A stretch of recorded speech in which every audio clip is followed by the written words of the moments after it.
Hello and welcome back to my YouTube channel. Today's last discuss is on themed gimmick bands and if they're still a good thing or if they're starting to get a bit annoying and overdone and cringy.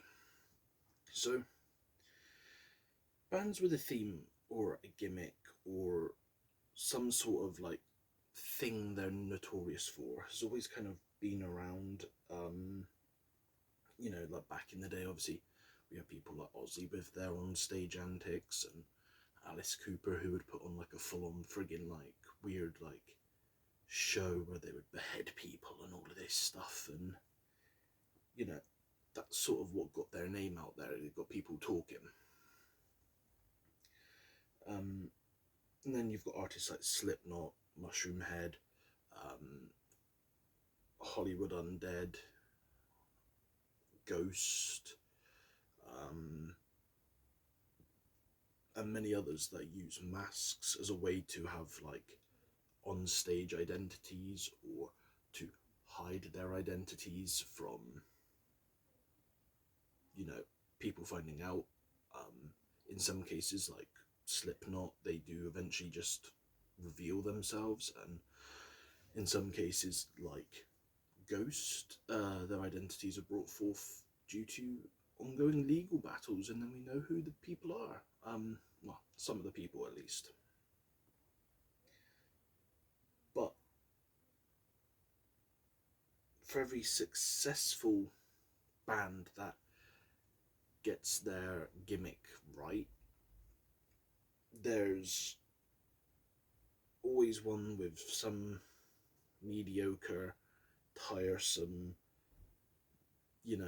gimmick that doesn't work. And for me personally, that is Ghost. I don't think the anonymous, masked up look fits the music they do. But then again, with that, we also have bands like Psycho Sinner, which was like the drummer from Five Finger Death Punch. He left and made his own band, and it was I think he dressed up as like a devil and called himself Devil Daddy, and it was fucking weird, and the music sucked. But with that being said, is it getting old? Is it something we need to look at and say,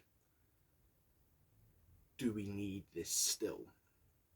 Well, for me, as someone that is partial to an Ailstorm or a Windrose or a Powerwolf or Amon Amarth or Hollywood Undead and people like this,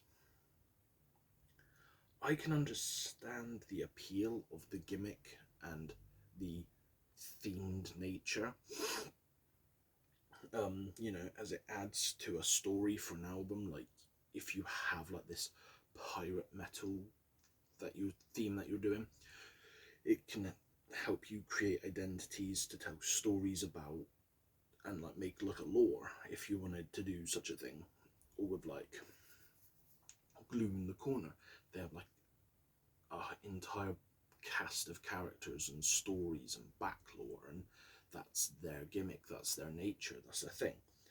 But if it's done right, like I say, it can definitely create something that is good and that people will want to listen to. But then if you don't have like a story, or you don't want to create characters to make stories for, you've also then just got that underlying nature, more like Ailstorm's more recent stuff, where you can just have that like pirate vibe, where it's more like party debauchery and weird cool music, but you just have that pirate theme, like Pirate Party Time on their seventh rum of the seventh rum record, which I'm yet to actually get around to reviewing, but I have heard in its entirety several times now. But I digress. On the other hand, though, if too many people delve into a gimmick or a theme to make their name the field obviously then becomes oversaturated. It decreases the demand for themes and gimmicks and something to draw people to. That is especially if the ones that pop up aren't good or are extremely niche. But when we have things like, you know, your pirate metal with, again, Ailstorm, Captain Yarface and his crew, and then there's a few others. You've got like Viking metal with Amon Amarth, Tyr, and all this stuff. Then you've got like Dwarven metal with, like I said, Windrose. I think they're the only one I actually know that does Dwarven metal. Then you've got Sabaton, who obviously does their war stuff and their war stories and their more like historical things. You know, and then we've obviously got the more absurd with like, I know they're broken up now, but we did have that band that was like Okilly Dokilly, who were a Ned Flanders themed band where all of their lyrics were taken from an episode of The Simpsons, and they would give you the exact episode, the exact time frame, and like who he says it to, and that would be their lyrics, would be quotes from Ned. But then, you know, that band unfortunately didn't last very long because Ned Flanders metal is kind of fucking very niche. Even though their execution was good and some of their songs were better than others, I don't think they released more than 1 or 2 albums at most. But then you have bands like Twilight Force and Gloryhammer, who Twilight Force are like this almost like D&D adventure metal, I guess you would call them. Like they have their own characters, they have their own like almost like LARP get up. They have stories of like fantastical creatures and dragons and battles on the field and stuff like this. And then with Gloryhammer, obviously they've got like was it like a futuristic sci-fi Dundee in Scotland, I think it is, where there's like wizards and unicorns and laser hammers and weird crazy shit that sounds like an LSD trip. But there is something for everyone, it seems like. And again, like I said, obviously some bands succeed, some bands don't, and it just kind of depends on the market they try to inhabit, I think. So let me circle back to the question: is it good? Is it bad? Do we still need gimmicks and themes, or should we just let the music do its own talking? I think it is a good thing to have because it can help people stand out from the rest of the crowd. I don't think some bands would be as big if they didn't have a gimmick or a theme or just change up something.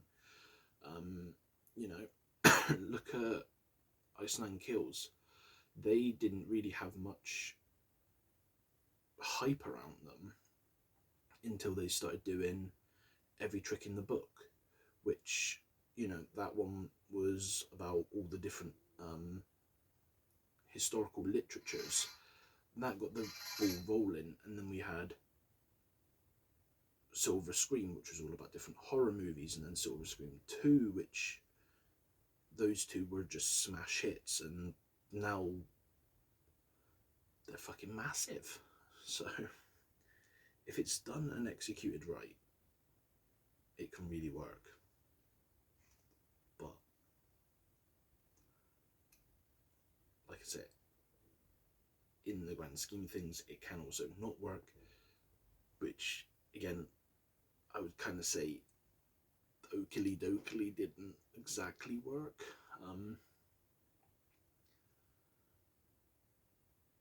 But they're one of the few that I can't think of that it hasn't 100% worked for. Obviously they were around for a bit, everyone was like, oh my god, this is weird. They did some tours and everything, but and unfortunately they then called it quits. I want to say 2012. 2021, 2022, something like that. 2021, 2022, I can't remember.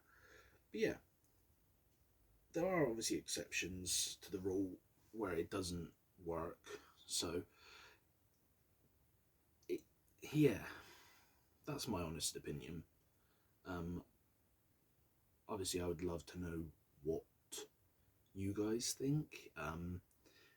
Let me know in the comments below if you think gimmicks and themes are a good idea, if they're a bad idea, if we need to pump the brakes with them, and also let me know what your favourite gimmick or themed band is, and I'll see if I've heard of them. If not, who knows, maybe they'll get an episode where we look at them.